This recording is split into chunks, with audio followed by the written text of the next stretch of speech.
Happy Friday, YouTube, especially if you have Spencer Strider on your fantasy teams.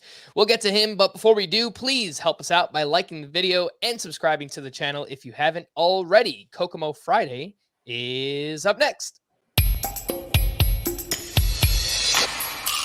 Alcantara, Soroka, you look so good in Boca. Peralta, Manoa, bounce back for Aarondola. Giolito, Castillo, Yoshida, Masucci, and Votto.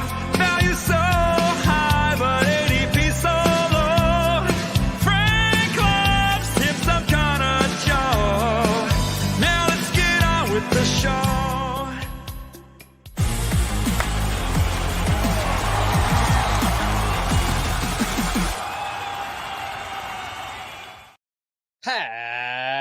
Happy Kokomo Friday and welcome in to Fantasy Baseball today on September 2nd. Frank Stampfl joined by Scott White.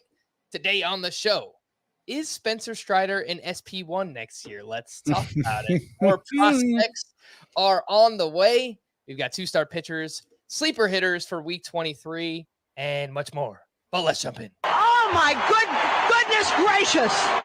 Scott, we did not talk about, my goodness gracious, before we started, but I assume one of us will take the low-hanging fruit, the breadstick. Well, I kind of feel like there's two breadsticks, right? Do we need to talk about it? There's the pitcher and there's the hitter. Do you want the pitcher or the hitter? Well, let's start with the pitcher. Okay. He's all yours. Spencer Strider. Yeah, he's pretty good. Spencer Strider had his best start yet. His best start yet, historically. Made history with this start, at least franchise history. A franchise with a good history of pitching, I will note. But none of those pitchers in 56, I guess this is the 57th year in Atlanta, have done what Spencer Strider did today against the Rockies, which is record 16 strikeouts. 16, breaking the Atlanta record, as I said, previously belonging to John Smoltz of 15, which I believe he did a couple times. But anyway, yeah, Spencer Strider, 16. And he went 8 innings. That is his career high. In fact, looking through the game log now, he hadn't even gone 7 innings before, and he went 8 in this one, allowed just 2 hits. It was a 40-point start, according to CBS standard point scoring. Do you know how hard it is to get 40 points? I mean, in some head-to-head points formats, it's easy because they throw in bonuses for like complete games and shutouts, and those bonuses just stack up. And before you know it, a really dominant start could be 50-plus points. But in standard CBS scoring, where they don't have those bonuses, it's hard to, it takes a really, really good start to top 30. I remember we were kind of talking about this earlier when Justin Verlander and Shane McClanahan were going down. And it's like, yeah, but it's possible any pitcher could give you a 25-point start, and you may not actually miss them that much if you happen to thread the needle with the pitchers you stream. Because and we talk about it on the other end of the spectrum in points leagues, how the floor for a bad pitching performance only goes so low. Typically, the ceiling only goes so high, and yet Strider got 40 points. So that was pretty impressive in its own right. So at this point, yeah, I think the question to ask, and you brought it up at the top, Frank, is how are we going to value Spencer Strider for this year? Because it's clear he is, let's see, K per 9. Where does he rank now? He is at 13.7 K per 9. Among qualifiers, the leader is Dylan Cease with 11.6 K per 9. So full 2 strikeouts per 9 innings higher is Spencer Strider. Let me lower the threshold so it's not just qualifiers. Why don't you go ahead and say stuff while I'm doing that? I think Shohei Ohtani will probably be in the mix as well, Scott, once you kind of lower those qualifications. But yeah, you're absolutely right. I mean, this was a ridiculous start. You mentioned the 40 fantasy points. To put that in perspective, Sandy Alcantara, who is the SP2 in fantasy points per game this season, averages 20 fantasy points per start. So this one start was like you got 2 Sandy Alcantara starts in one based on what Spencer Strider did in this start, his 5th double-digit strikeout start of the season. And I think it's a good conversation to have, Scott, and one that we'll have in the offseason as well. But based on Spencer Strider's age, his trajectory, it seems like he's just kind of getting better as the season is going along. His strikeout upside, I think for all those reasons, and just the hype train, right? Like what he's doing, like people are going to get so enamored with it. I think he's probably going to be a borderline SP1 drafted for next season. Yeah, I could definitely see that happening, which would probably mean I don't have much of him because volume is so important to me in terms of have you proven you can handle that big ace workload that justifies a big ace price tag. And Spencer Strider's not going to have done that in his rookie season. But it's been awfully impressive nonetheless. He's probably going to be at about 140 innings, maybe. It's not clear if he's getting skipped his next turn either, because the Braves have a 5-game week coming up. I don't know. It kind of surprised me if he was the one getting skipped as opposed to Jake Odorizzi. Maybe neither one of them gets skipped, but Braves are the only team with 5 games next week, so that's something to keep in mind. Yeah, so getting back to what I was saying about the K per 9, if you lower the threshold so you're not just comparing Spencer Strider only to the qualifiers, which is a pretty limited group actually, he's still like among pitchers who've made even just one start this year, Spencer Strider's K per 9 is the highest, and it's like 1.5 Ks higher than Shohei Ohtani. So Ohtani is second on that list, though. Let me double check. I believe so. I believe that's what I saw. Yeah, that would make sense to me. Scott, I'm looking at your top 12 ranks, and I don't think that we're missing anybody. Ohtani's second, yeah. So I was looking at ADP just before the show started, from before the season, to see like if I'm missing any pitchers who maybe got hurt, who will be coming back and could be SP1s. There's not really any. So if you look at the back end of your top 12 right now, you have Dylan Cease, who I actually think compares very similarly to Spencer Strider. And in fact, Strider's control has gotten better as the season has gone along compared to Dylan Cease, which really hasn't. It's just been kind of bad all year. And then you have Max Fried, Julio Urias, and Shane Bieber. Like, to me, Fried, Urias, and Bieber are more like high floor plays. And it's not to discount their ceilings, but like if everything goes right for Spencer Strider, he's probably better than those guys, right? Are we talking about for next season, or are we talking about rest of this season? Yeah, for next season, yeah. Yeah, I mean, it's the same old conversation that we have had for a lot of pitchers over the years. Do you want the high efficiency guy, or do you want the high volume guy who also has really good efficiency with an early round pick? And I almost always side with the latter, because volume is what bolsters those efficiency stats. And look, I mean, Strider, he went 8 innings tonight, so that he showed something. Like, I don't want to, I'm not trying to make it out that Strider is going to be a bad pick next year. It's just the quality of pitcher he's going to be drafted alongside, in all likelihood, I think is going to make him a little too risky by comparison. But yes, if he manages to go 180 plus innings next year and doesn't lose anything performance-wise, then he'll probably be a top 5 pitcher in fantasy. I just think that's asking a lot. Yeah, I think that definitely makes sense. Last point on Spencer Strider, Scott. I did see someone respond to you on Twitter trying to downplay this start because he was going up against, quote, a minor league lineup. And I just absolutely hate that argument, because you have to face the team that is presented to you, right? Like, and a lot of teams go up against the Rockies on the road. I don't see other pitchers putting up 16 strikeouts in a start. And not only that, Strider has 13 strikeouts against the Phillies in the past month. He's got 12 against the Cardinals. He had 9 against the Astros recently. It's like, why are we trying to downplay what Spencer Strider just did? I just hate when people do that, man. It's not a good argument. Yeah, it's my least favorite retort too, because Okay, it's not literally a minor league lineup, first of all. I get that it's a bad lineup. There are a lot of bad lineups in baseball. Every year there are a lot of bad lineups in baseball. It's not And like he was Strider, facing Oakland or anything. Come on. and again, Strider just did something no Braves pitcher has done in more than half a century of them being in Atlanta. Maybe before then. I just saw the stat about Atlanta. All right. Well, look, we spent 10 minutes on Spencer Strider. We probably could move on. Oh my goodness gracious. The other breadstick here is Joey Meneses of the Washington Nationals, who has another monster game. He goes 4 for 6, hit his 7th home run, a 3-run walk-off homer, and he had 5 hard hit balls in the contest.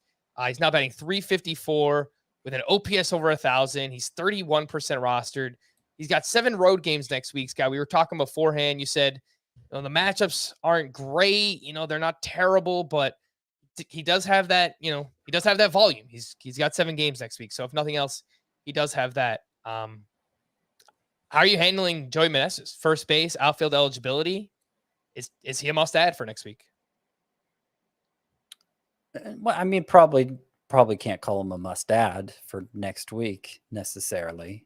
Outfield is just so bad. You know, I feel like someone's probably starting a 3rd or 4th outfielder somewhere where they're just not that good. Yeah. So. Well, sure, but also people, particularly in 3 outfielder leagues, they have 3 great outfielders already, and there may not be a reason for them to bother with Meneses. But yeah, he's looking like one of the most attractive waiver wire pickups for it, just among hitters in general here to close out the season. You know, obviously Lars Nootbaar's still out there in about a quarter of leagues, so he would be even more so. He was kind of in the same place Meneses is now. That's kind of where Nootbaar was in terms of roster rate a couple weeks ago. And then you have the big call-ups, obviously Corbin Carroll and Gunnar Henderson, who their roster rates are rising rapidly, but they still have a little ways to go. And they're clearly more attractive pickups than Meneses. Meneses is a non-prospect. He's a 30-year-old rookie who spent some time in both playing in both Japan and Mexico to keep his dream of breaking into the majors alive. And that's generally not a profile you're going to bet on, but I am not seeing I'm not seeing what he's bad at. Like, there's nothing in his profile right now. And just looking at the tiny sample of major league data where I'm going to say, okay, this is clearly unsustainable. The strikeout rate is pretty low. The average exit velocity is great. The max exit velocity is great. The expected stats, they're not quite the 354 batting average that he's boasting right now, but the expected batting average and the expected slug are both high. They're both, StatCast says he should be performing well based on the kind of contact Joey Meneses has been making. And he had a pretty productive year in the minors. So, particularly when you factor in that outfield eligibility, if you need help there, what are your alternatives? Like, who else on the waiver wire right now is more interesting than him? And that's what I think.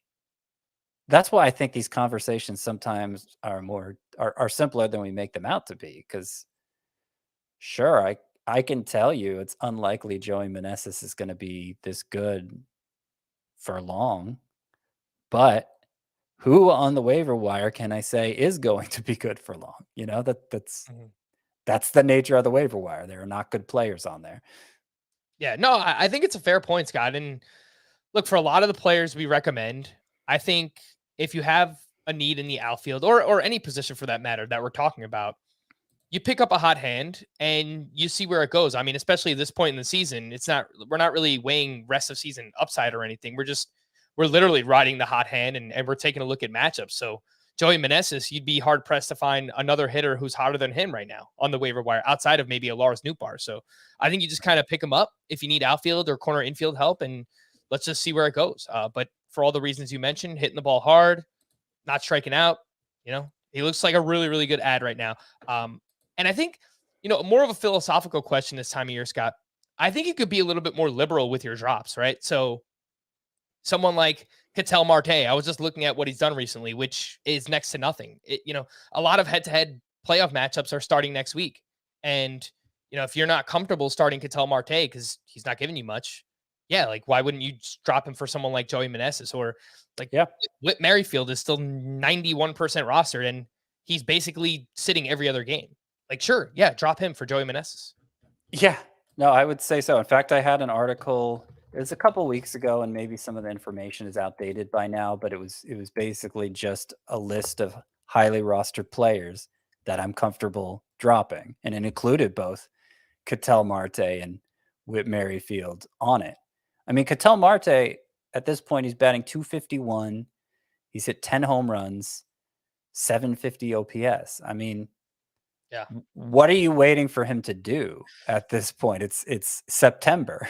If he hasn't come around yet, I don't know that you should still be counting on it happening. Now, if a guy's just slumping who's been really good all year, okay. Like I wouldn't want to risk him falling in the wrong hands and you missing out on the resurgence that's very likely because every player goes through ups and downs over the course of the season. But like Ketel Marte, particularly in the context of an environment change in terms of how hitters on the whole perform, like the fact that he hasn't really gotten anything going all year, I'm not going to bet on him doing it now, Yeah, you read off his stat line, Scott. I was like, is that Ketel Marte or Kyle Farmer? Right, yeah. As replaceable of a middle infielder as you could possibly get. We did get this question here on YouTube and ask anyone else thinking of dropping Yuli Gurriel.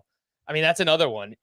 If you're weighing Yuli Gurriel versus Joey Meneses, sure, no doubt about it. Like, take the shot on Meneses and let's see where it goes. Also, we got another YouTube comment calling him Joey Two Hits, which I'm all in favor for. Last year we had Frank Schwindel down the stretch, just mashing hit after hit. That could be Joey Meneses this time of year. They're kind of similar too, journeyman, haven't really had a chance to play. And now Joey Meneses is hot. Let's do it. Joey, the argument I made for Schwindel at this time last year and really even going into this season, not that worked out well. He's been nothing for 2022, but like that is a profile that gets passed over very easily. The right-handed hitting first baseman is, there's a reason first basemen aren't typically showing up high on prospects lists, and especially if they're right-handed hitters like that, is because it's such a narrow path to break in at. And, the majority of the pitchers you're facing are right-handed. So all the left-handers are going to get preferential treatment over you. There's nowhere else you can play on the diamond. So even as a bench spot, like you're going to use up a bench spot on a guy like that, just to help him break in, probably not. So you can understand why somebody like Joey Meneses got passed over, even if there may be talent there. All right, let's speed it up a little bit here, Scotty. Have a few other waiver wire hitters wanted to ask you about. AJ Pollock went 2 for 4 with his 10th home run, and over his last 21 games, he's hitting .264. It's just not overly impressive, but he's got 5 homers during that time. He's not striking out. He's got an 11% barrel rate, and he's got 7 road games next week. Not the best ballparks. He's in Oakland and Seattle, but he does have 7 games nonetheless. 30% rostered. Other outfielders in that same range, Scott, include Joey Meneses, who we're talking about, Oscar Gonzalez, and let's throw Manny Margot in that mix. Where does Pollock rank among that group of 4? Not very high. Let me see. Sorry, I know you want to speed this up, but my computer's not cooperating here. Okay, so say the names again. That would be Pollock, Meneses, Oscar Gonzalez, and Manny Margot. Okay, I think I'm actually going to go Meneses number 1 here. As much as we like Oscar Gonzalez, he would be number 2. And then I think Margot 3, Pollock 4. Yeah, no, I think that's fair. Just had to ask. Shea Langoliers went 2 for 5 with his 3rd home run. However, those strikeouts are really adding up. He's batting just .232. He's got 25 strikeouts, just 1 walk. That's a 43% strikeout rate. He is not hitting the ball hard at all.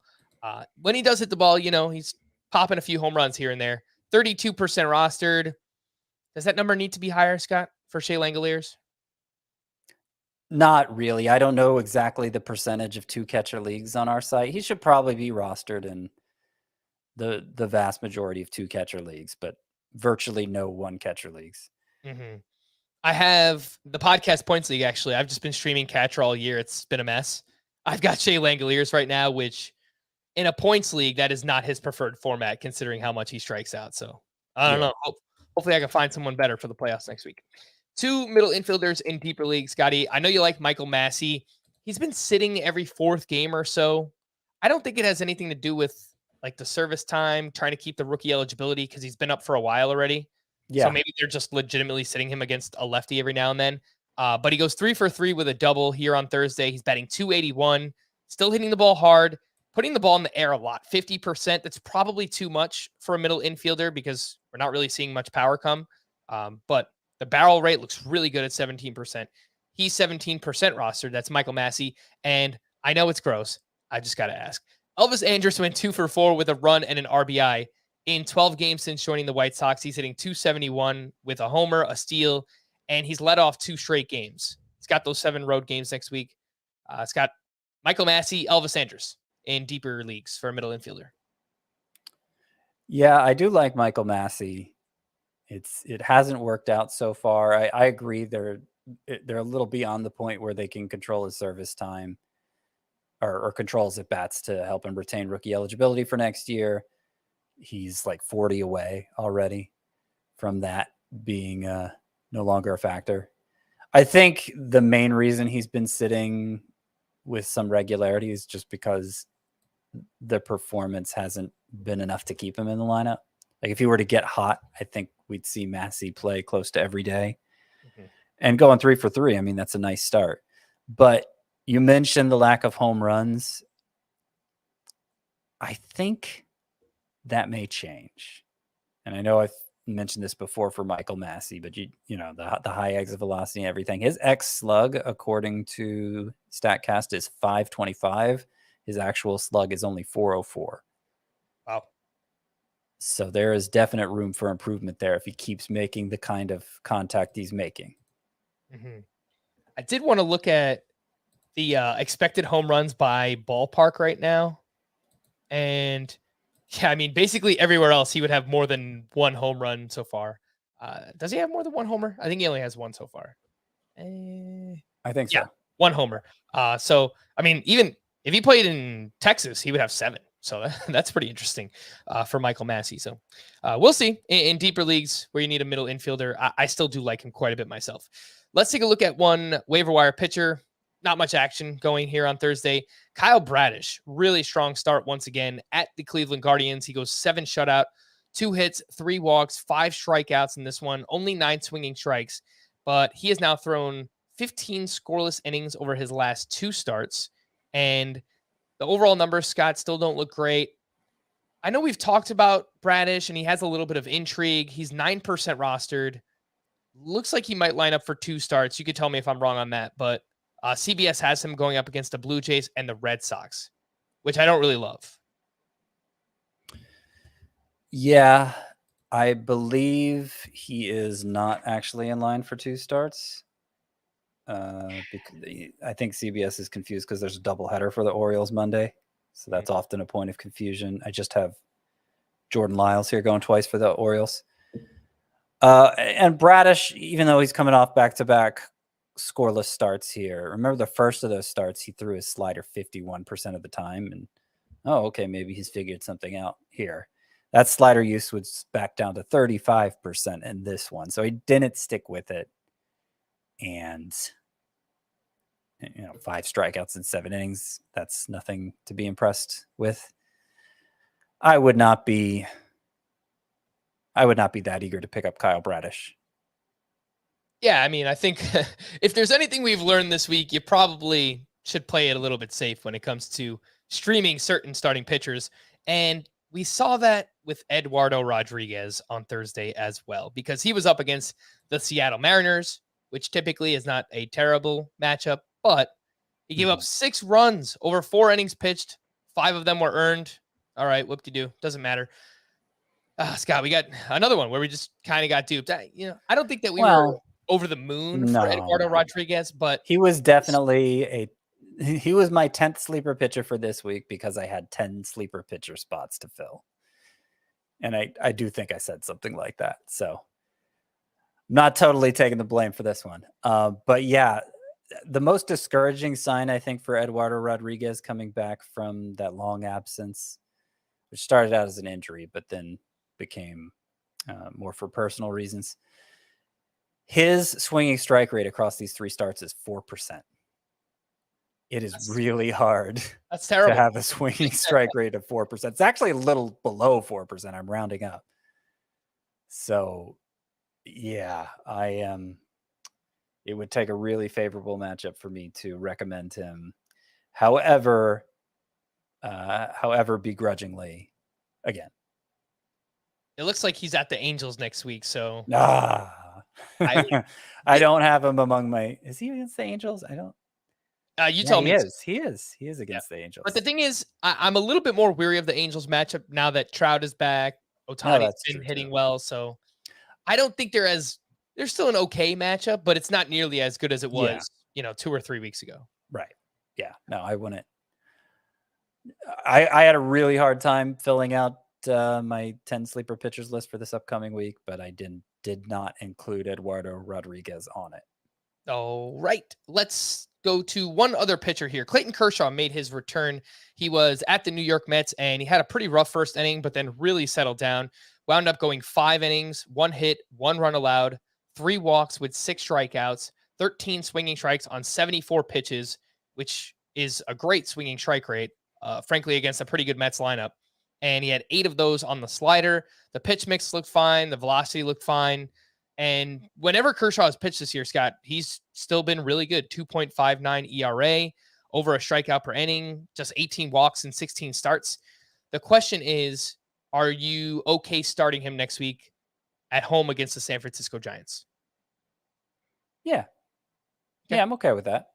I know someone emailed in recently and said, stop calling the Giants a tough matchup. It actually was a Giants fan. He's like, I've been watching them all year. He's like, maybe they started off well, but they've really slowed down, which is fair. Over the last 14 days, their weighted on base average is 28th in Major League Baseball. So I don't think we should be too worried about the Giants matchup moving forward.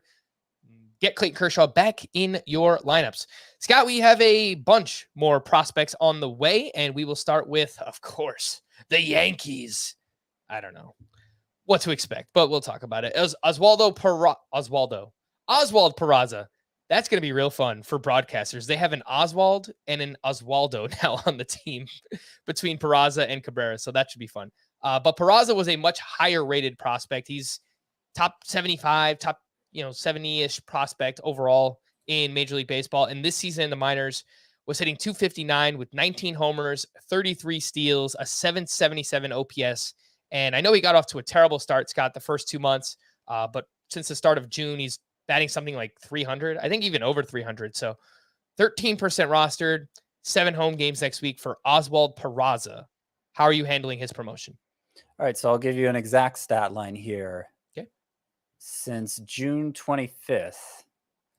Oh, you know what? He actually had kind of a little mini slump at the end of his stint at AAA. So that brought the numbers down a bit. But still, since June 25th, the span of 45 games, Oswald Peraza is batting 299 with 11 homers, 18 steals, and a 908 OPS. Again, that's in 45 games. So you project that over 150 games. That's a 30 homer, 50 steal pace, something like that.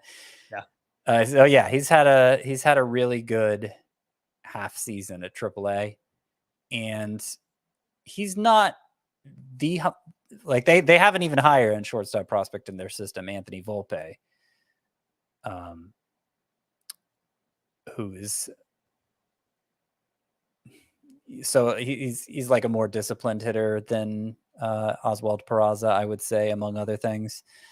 But Peraza shows potential, and given the gripes Yankees fans have had with Isaiah Kiner-Falefa this year, I imagine we're going to see a lot of Peraza. I doubt they'll play him I doubt they'll be willing to let him lose his rookie eligibility. So as we've said for Corbin Carroll and Gunnar Henderson yesterday, that's going to mean sitting occasionally, no matter how well he performs. But, that power speed combo at a middle infield spot is enticing, and he needs to be picked up at least in all roto leagues. I would say in any league where you need help at shortstop. Mm-hmm. Anywhere where you can start a middle infielder in addition to your second baseman and shortstop, I think Peraza should be rostered. So yes, 12-team roto, 15-team roto obviously goes without saying, but Oswald Peraza, 13% rostered, widely available. And I agree, Scott, he's probably going to sit every third or fourth game because the Yankees just do that anyway. They're, they like to rest their players often, keep them fresh or whatever. So I imagine that will be a similar case for Oswald Peraza. You mentioned Anthony Volpe. Doesn't affect this season, but he was actually promoted to AAA to replace Oswald Peraza there. Just a name to remember for next year. He'll probably be a midseason call-up, June, July, maybe something like that. If he's awesome, maybe even sooner. Spencer Steer is another name, Scott, coming up on Friday for the Cincinnati Reds, and he came over in the Tyler Mahle trade. I believe that's the one it was. Yes. So this season in the minors, a little bit of a different prospect than Peraza. 274 batting average, bigger pop, 23 home runs on the season, 879 OPS. He's 3% rostered. What do you think about Steer, and who would you rather have, him or Peraza? So Steer's going to start out with second base eligibility, which is a little more useful. And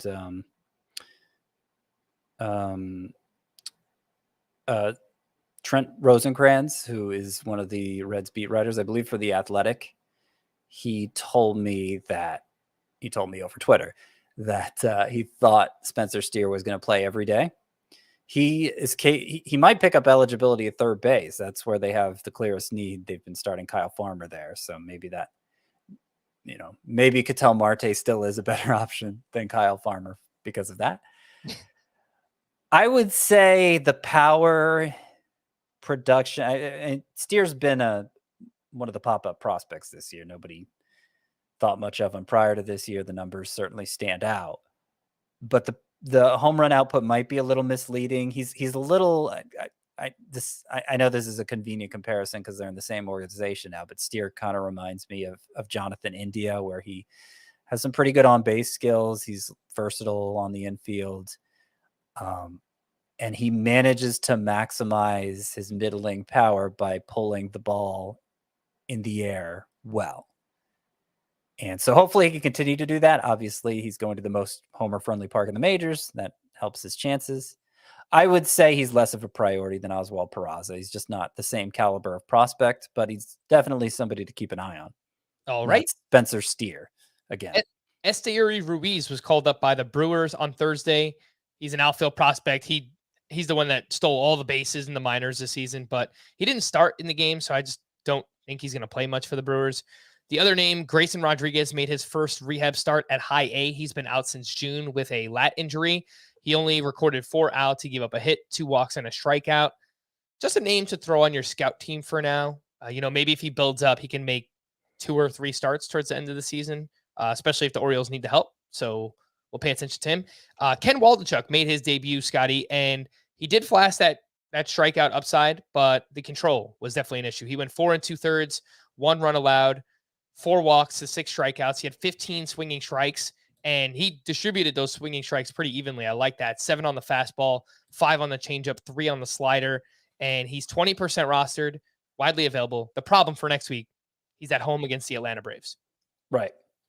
So you can't use him yet, but if he performs well against the Braves, that's going to make him a really interesting option over what at that point I guess would be the final 3 weeks of the season. And lastly, we spoke about him yesterday. Awesome debut. Gunnar Henderson. How does he follow up the home run? He goes 1 for 4 with his first steal. So flashing power and speed in his first 2 games. He's up to 57% rostered. But if he's available, I think you probably want to get Gunnar Henderson on your team, especially based on what he did in these first 2 games. Also notable, he started at shortstop this time instead of third base. So Jorge Mateo was actually out of the lineup, which we wouldn't want to see become the norm. And I'm not saying it will be, but it's clear Henderson's not just going to be starting at third base, and that's it. All right. The fall is coming, right? As you gear up for the fall, you need the right people on your team to help your small business fire on all cylinders. LinkedIn Jobs is here to make it easier to find the people you want to talk to faster and for free. Let's be honest, working around the right people makes your job infinitely better. It just becomes easier to get things done, to think creatively, and have fun doing so. If you're looking to expand your business, LinkedIn Jobs really is a no-brainer. Create a free job post in minutes on LinkedIn Jobs to reach the world's largest professional network of over 810 million people. Simple tools like screening options make it easy to focus on candidates with just the right skills and experience so you can quickly prioritize who you'd like to interview and hire. It's why small businesses rate LinkedIn Jobs #1 in delivering quality hires versus leading competitors. LinkedIn Jobs helps you find the candidates you want to talk to faster. Did you know every week, nearly 40 million job seekers visit LinkedIn? Post your job for free at linkedin.com/FBT. That's linkedin.com/FBT to post your job for free. Terms and conditions apply. And one more notice. Thank you all for sticking around throughout the season. We appreciate all the love and the support. We will be here throughout September, as we mentioned, but we will be dropping to 4 podcasts per week. So just wanted to point that out once again.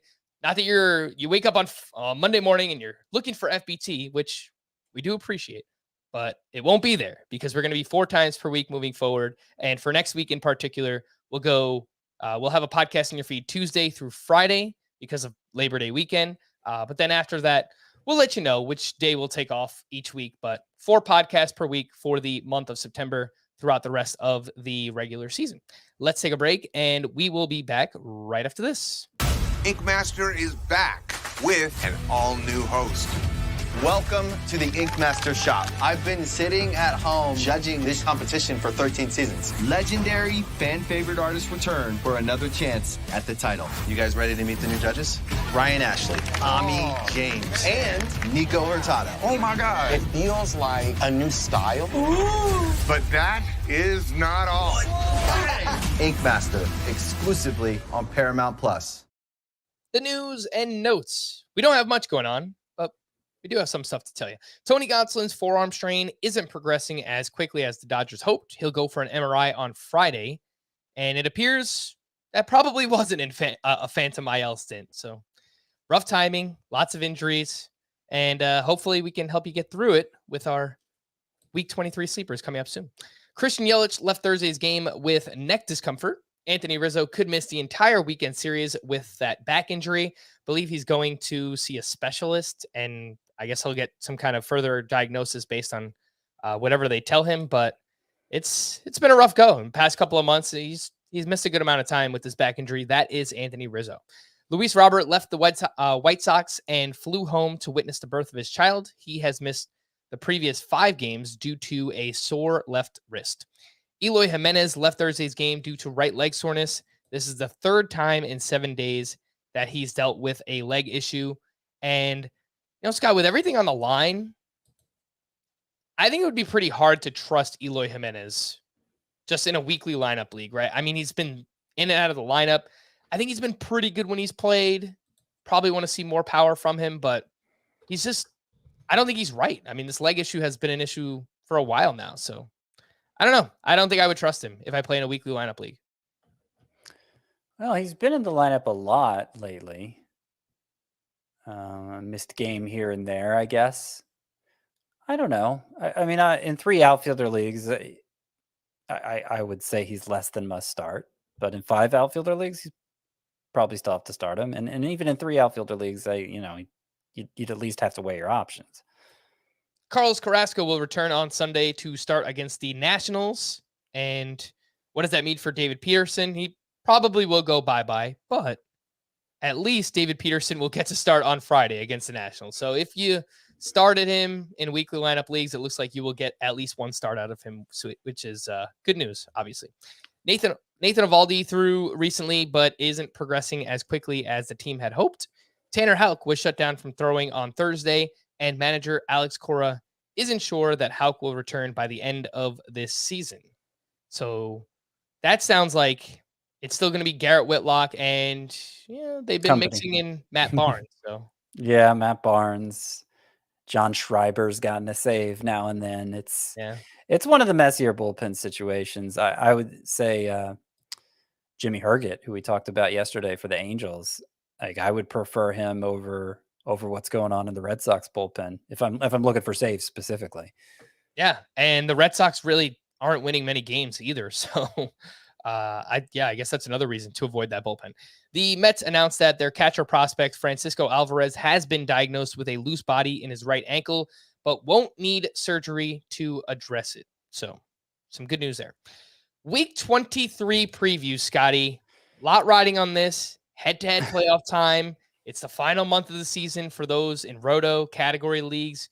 You're chasing down other people. You're trying to hold on to your lead. So no pressure, Scott, but in fact, all the pressure.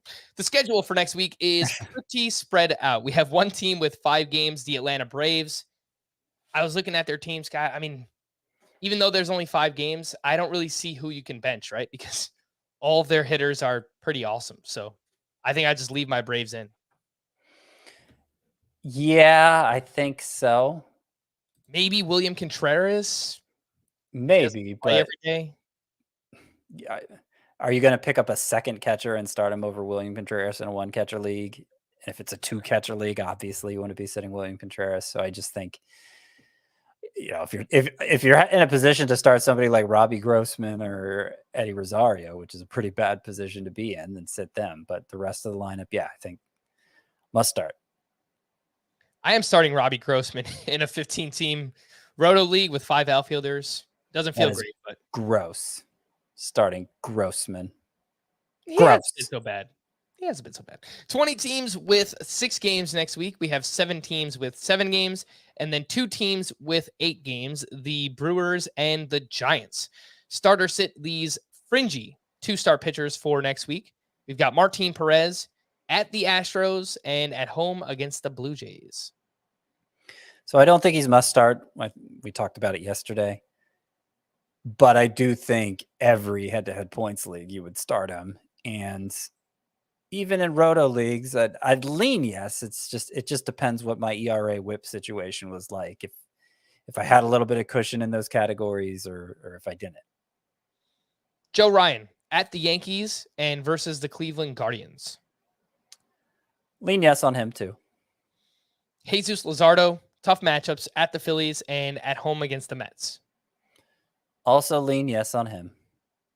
This one is pretty scary, Scott. Freddie Peralta, velocity way down at the Rockies in Coors Field and at home against the Reds.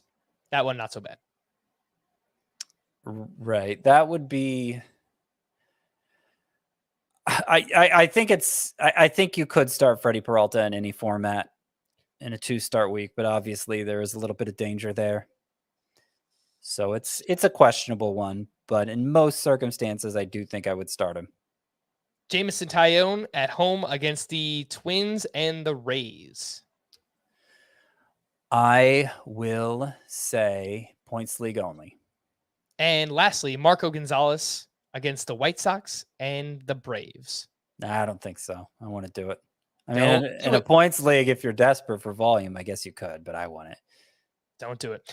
2-star pitchers to add and stream for next week, Scotty. What do you have there?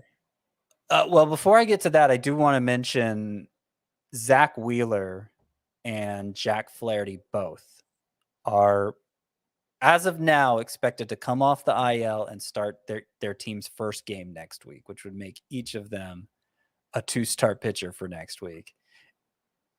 Each with especially favorable matchups. Wheeler's going against the Marlins and Nationals. Flaherty would be going against the Nationals and Pirates. So, generally speaking, I like to give a pitcher who's been on the IL a start to, make sure he's fully built up, make sure there are no lingering effects from the injury, whatever. But when it's 2 starts right out of the gate with such good matchups, I mean, obviously it's easier to justify starting Wheeler because he wasn't out that long and, he's been great when he has been healthy. So I do have him in the must start category here for 2-star pitchers. But Flaherty, I really didn't want to start Flaherty fresh off the IL, but it's going to be hard to resist that going against the Nationals and Pirates, as I said. And if there is one reason for reassurance with him, it's that he looked really good on his minor league rehab assignment. His most recent start at Double-A, he struck out 9 over 6 2/3 innings, did allow 3 earned runs, but still, it was 23 swinging strikes. He looked more like the Jack Flaherty we remember than the guy who had those 3 short starts back in June, I believe it was.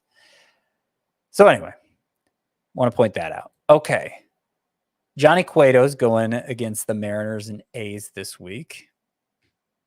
He's right at 80% rostered, so not that available, but maybe available in your league, particularly if you play somewhere other than CBS. And he's coming off a good start Thursday. I know he had that disastrous start last time out, 7 earned runs, but those have been few and far between. ERA still below 3 for Johnny Cueto. Got to start him with those 2 matchups. Patrick Sandoval, we talked about him after his great start Wednesday against the Yankees. His next start is against the Tigers. This is just a 1-star pitcher. You want just the 2-star guys, right? Yes. Okay. We'll get to Patrick Sandoval in a minute. Oh, we will. Justin Steele is a 2-star pitcher, provided he's healthy. He left his last start with, I believe, a hip issue, but he's supposed to throw a bullpen over the weekend. And if it checks out, he'll go Tuesday and line up against the Reds and the Giants. Jose Quintana has those same great matchups Flaherty does, Nationals and Pirates. So even though he's been not so great lately, I think he qualifies as a sleeper pitcher. And I don't love this one, but again, I got to come up with 10 names here. Michael Wacha.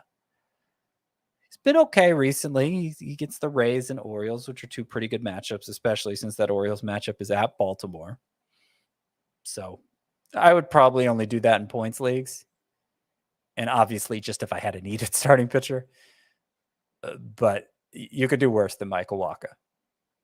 I kind of like the Wacha call, Scotty. I know he's up there in terms of roster rate, 79%, but since he's come off the IL, what he's doing looks a little more sustainable. Swinging strike rate is up. Numbers look good. Keeping the walks down. I like it. And the matchups aren't terrible. At Tampa Bay, at Baltimore. So I can get behind that. Johnny Cueto, by the way, on Yahoo is only 59% rostered. So if you do need a 2-star pitcher over there, he is widely available. Which 2-star pitchers should you stay away from next week? Well, we already talked about some of the fringy 2-star pitchers, but these are the ones, all right, you're chasing volume. You could just talk yourself into it. Let me get this guy in my lineup. Fortune favors the brave. Let's not do it. Let's not chance this here with playoffs on the line, Scotty. I'm a lot more scared of Freddie Peralta than you are. I know the results have been there, but the underlying numbers look really bad since coming off the IL. This velocity being down, a start in Coors Field. I think it's a points league only thing. So, man, unless you're really desperate and you're just like chasing wins, and I can't even say strikeouts because he's not getting that many strikeouts. That's probably the only way I would play him in Roto, but I would try and stay away. Is there a name that stands out to you? Fortune favors the brave. So you're saying a guy who is 94% rostered is your Fortune favors the brave pick? I'm scared. I'm trying to play it safe, Scott. Everything on the line, playoffs on the line. Yeah, but I think you're perverting the whole Fortune favors the brave. I am telling people to bench Freddie Peralta. That is what I'm telling you. But Fortune favors the brave is supposed to be somebody you're dragged kicking and screaming into recommending. Not somebody who is like somebody who's barely rostered, who, if you squint hard enough, you could maybe see it working out okay. Not somebody who's universally rostered who you're telling people to sit. That is, we've mentioned pitchers before in that same vein, Scott. I feel like Giolito has been a Fortune favors the brave 2-star pitcher before. Right, but like, okay. You shouldn't do it. You probably shouldn't do it. But you're just saying you shouldn't do Freddie Peralta. All right. Anyway, you want to give you another name, Scott? It doesn't fit the mold of the Fortune favors the brave 2-star pitcher. Okay. I mean, there's not really many great names on the list. Yeah, no, there's not. All right, who do you got? I'll let you go first. Oh, I thought you had somebody. No, I mean, okay, Alex Wood, Dodgers, Cubs. He was the one I was looking at too. Yeah. So. that one really bad matchup, and he hasn't pitched that well lately, but he does have those interesting underlying numbers. Don't do it, but you could do it. Yeah. I think Marco Gonzalez is kind of in a similar boat there. Like, you don't want to do it. You really shouldn't do it. And especially against the White Sox, like, they don't hit well, but they do hit well against lefties. And the Braves crush lefties too. So Marco Gonzalez, just don't do it. Single start streamer, Scott, you already mentioned one. You've got Patrick Sandoval going up against the Tigers. And it looks like, I can't believe you're doing this. There's 4 other names on the list, Scott. And one of them you might get some pushback for. Oh, well, I understand. So, yeah, I mentioned Sandoval. Ross Stripling is another one-start streamer. He's at Texas. Not, the Rangers have become a pretty good offense, so that's not an especially favorable matchup, but Stripling's been reliable of late. And again, I have to come up with 10 names here. And that's why Matt Manning is also on this list. No, you can't do it. I didn't want to do it, but I tried to find other options.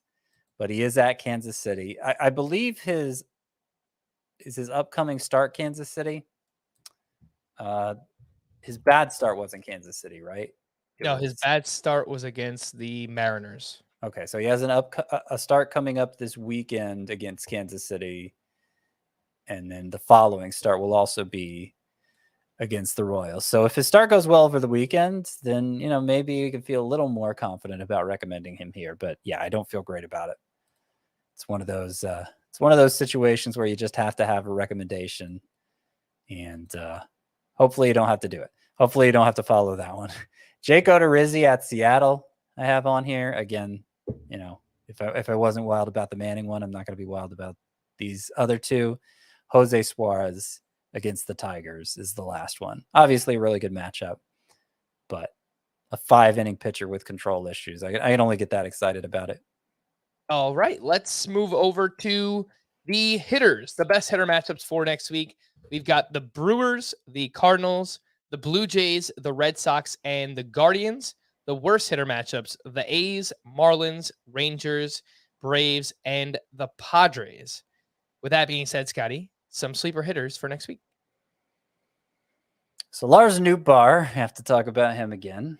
Yeah. Cardinals have the second best matchup. He's still available in enough leagues that I'll keep bringing it up. I'd probably want to start him regardless of what the matchups are at this point, but it helps that the Cardinals have good ones.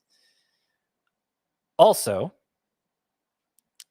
they weren't listed among the teams with the 5 best matchups, but the Orioles have pretty good matchups. 7 games, all against righties. I think we got to get Gunnar Henderson in here as a sleeper hitter. Not sure his roster rate will remain below the 80% threshold for long, but it is right now. So I'm recommending him, as well as his teammate Jorge Mateo. Hopefully they don't continue to cannibalize each other's at-bats. That would be unfortunate. You mentioned the Red Sox having the 4th best matchup, so Tommy Pham is here. The Brewers have the best of all, an 8-game week. I think another recent rookie call-up, Garrett Mitchell, because, let's see, only 2 of the 8 games are against left-handers, so Garrett Mitchell should get plenty of run, hopefully steal a few bags. And I will go ahead and relent and put Joey Meneses on this list just because, we're at a point in the year where it's hard to find anything worthwhile off the waiver wire, much less 10 things worthwhile off the waiver wire going into a week, and Meneses is at least hot. But yeah, the matchups could be better. All right, a few names in deeper leagues, Scott, that I found on some of these teams. Keston Hiura, I know he's been playing a little bit more recently. Obviously, the Brewers have all those games, and 3 of them in Coors Field. For the Cardinals, Brendan Donovan has kind of been heating back up, and he's been playing pretty consistently for them. Corey Dickerson's another one. Just these are deeper league recommendations. For the Red Sox, Christian Arroyo. Come on. That's I've become the Christian Arroyo guy. I don't know how that's happened, but it's happened. So I will talk up Christian Arroyo and Kike Hernandez. He's been playing pretty well since returning from the IL. Those guys, they'll probably sit out once throughout the week. But when they play, they've been pretty good. So that is it. Good luck to everyone in your playoff head-to-head matchups. And obviously for those chasing people down in Roto Leagues, let's get into the rest of Thursday's action, Scotty. Do got some pitching leftovers. Part 1, Logan Gilbert with his first scoreless start since June 14th. He was at the Tigers. That definitely helps.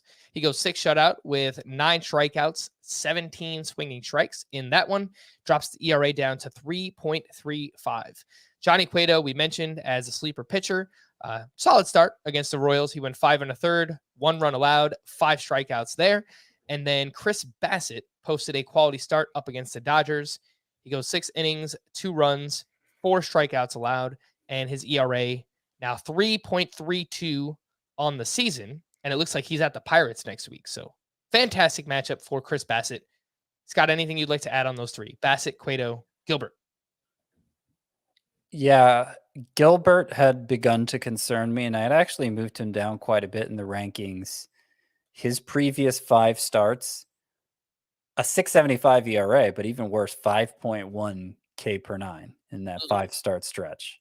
Wow. So he bounces back with 9 strikeouts in 6 innings. The only thing is it's against the Tigers, as you mentioned, which have made pitchers like Aaron Savale look like big bat missers. Don't know exactly what to make of that.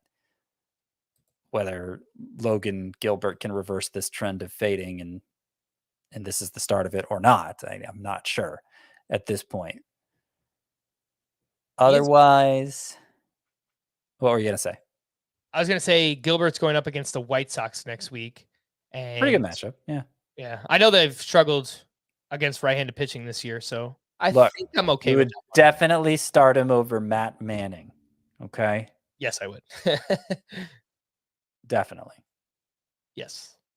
I would start him over any of those 1-start sleeper recommendations. It's good to contextualize things this way, except for Patrick Sandoval against the Tigers. That's the one of those 1-start sleeper pitchers I mentioned who I would start over Logan Gilbert against the White Sox. I agree with that. Some pitching leftovers, part 2. Shane Bieber tied a season high with 11 strikeouts. He went 7 innings, 3 runs, 11 strikeouts, obviously, 20 swinging strikes, rather. The 3 runs he gave up all on solo home runs. So not great, 3 homers in a start, but if anything, you want them to be solo homers, obviously. Shane Bieber, he's been really good this season. Merrill Kelly has also been very good. He had a strong start against the Brewers. He went 7 shutout with 7 strikeouts. In that one, he lowers his ERA to 2.84. On the other side, Brandon Woodruff, not so much at the Diamondbacks. 5 2/3, 5 runs allowed, 4 strikeouts. Those pesky Diamondbacks, man, they're hitting everybody, not named Bailey Falter, apparently, which can't really explain that, but baseball. They are some sneaky snakes. Indeed they are. Anything, Scott, on Woodruff, Kelly, Bieber? No, not really. I feel the same way that Aaron Nola's been better than Woodruff, so I want to give him more credit, but the same way that Nola has kind of been an inconsistent ace, that's how I would describe Woodruff this year too. I know he's been a lot better since coming off the IL, but he's just had these random blow-up starts this year, which is kind of uncharacteristic for him. So I don't know. It feels like the season maybe hasn't been as good as the numbers say for Brandon Woodruff. Does that make sense? I mean, you mentioned he'd been good since coming off the IL. Yeah, yes. 11 starts prior to this one. Beginning with his return from the IL, he had a 2.35 ERA, allowing 3 earned runs in only 2 of them and more than 3 in none of them. So I feel like he's been pretty consistent after he had a rough start to the season, but yeah, I think that's behind him now. This was just an isolated incident. All right. Yeah. I mean, those Diamondbacks, as we've said. Some hitting leftovers. Julio Rodriguez went 1 for 3 with his 22nd home run. Ty France, who I believe we spoke about last week as a hitter who has slowed down quite a bit. He's getting back on track. Heard ya. Yes, he He did. heard ya. He went 2 for 4 with his 17th home run. He now has 3 homers in his last 4 games. Justin Turner went 2 for 2 with a walk, an RBI, and a run scored. And since returning from the IL, 19 games, he's batting .333 with 1 homer, 13 RBI, 2 steals, which you shouldn't really expect. He's hitting the ball hard, but just not any power, Scott. So I don't know. And I will mention Miguel Vargas was back on the Major League roster beginning Thursday. and he was not in the lineup. And I think Justin Turner's turnaround has something to do with it. Yeah, might be right. Francisco Lindor went 2 for 4 with his 15th steal. Those 3 solo homers for the Orioles went to Cedric Mullins, his 12th, Anthony Santander, his 24th, and Ryan Mountcastle, his 19th. Adolis Garcia went 1 for 4 with his 22nd home run, a 3-run shot. Alex Verdugo went 3 for 4 with his 8th home run. Scott, we have not talked about Verdugo all season long. That's probably because he hasn't really done much. He's flown under the radar. I will point out, since the start of June, 79 games, he's hitting 320. So if nothing else, he's hitting for a high batting average. He's kind of doing it in the most Steven Kwan way possible. Only 5 homers during that time, 43 runs, 38 RBI. That's a 9-homer, 81-run, 72 RBI pace over 150 games. So like the batting average is good. He's hitting a lot of doubles, but just not really much aside from that. Yeah, I'd written down that exact same stat since June 1st. 79 games. I mean, hitting 320 over half a season's time it's impressive. Nothing to sneeze at. Yeah, over the last 28 days, I mentioned that's the furthest time frame that I can go looking at points scored in a head-to-head points league. Verdugo is the 14th ranked outfielder over the last 28 days. So the position's not great. He's playing well. You know, but I will say, if this is what Verdugo is going to be, Kwan's better. Kwan walks more. Kwan steals more bases. I'd rather have Kwan, even if we can count on Verdugo to hit over 300. Yeah, Verdugo's had a lot of chances. He's been in the majors a good amount now. I think we kind of know who he is at this point. Xander Bogaerts went 2 for 4 with 3 runs scored. He now has multiple hits in 7 of his last 8 games. So that batting average rapidly climbing. I think I saw it was up to 287 or 288, something like that. Rafael Devers went 2 for 5 with 2 doubles and 3 RBI. He was scuffling big time in August. 163 batting average, 514 OPS. I haven't seen anything in terms of like an injury that he's playing through. The numbers didn't look that far off, so might just be unlucky for the month. So, I wouldn't worry about it. You know, I just said that as if we're still in August, Scott. It hasn't even like processed yet that we're in September. So, yes, the month of August is over, but yes, Devers was very bad in August.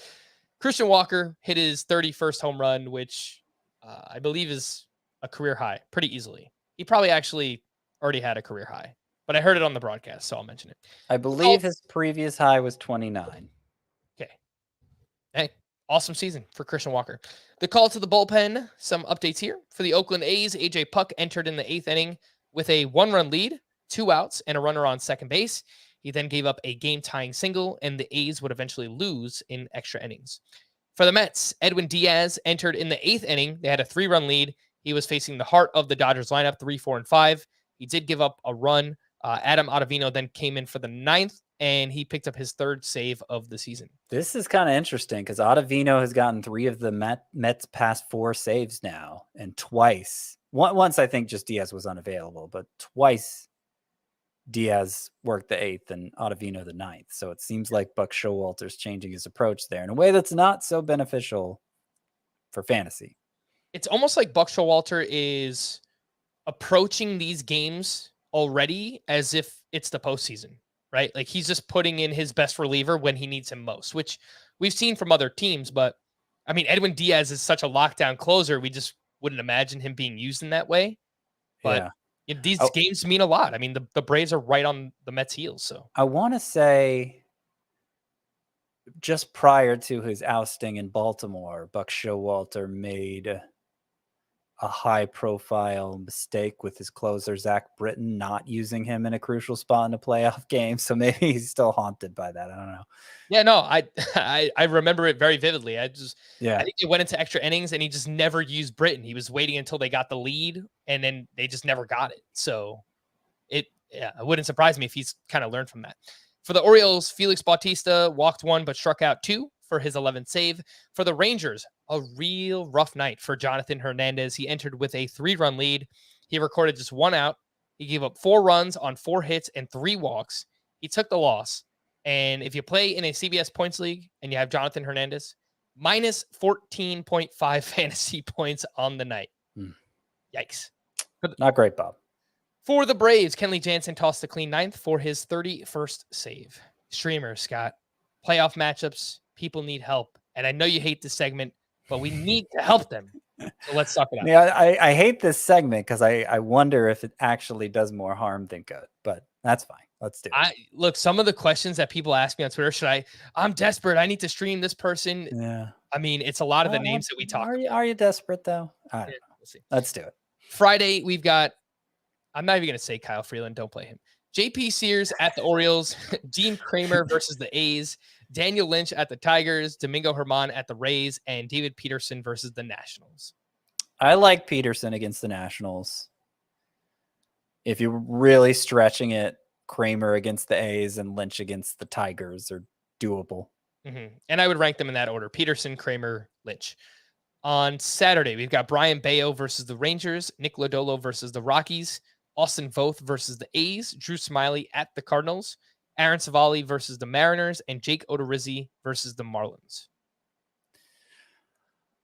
I think Odorizzi's my favorite here just because of supporting cast. Well, not just because of that. Also, the Marlins are awful.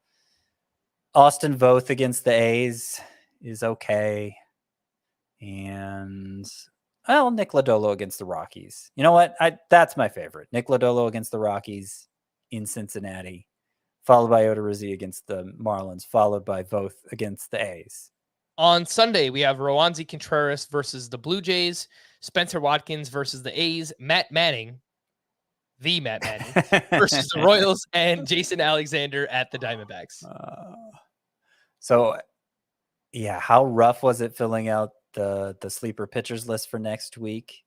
With the same matchup, I am not going to recommend Matt Manning as a streamer pitcher this weekend. Don't do it.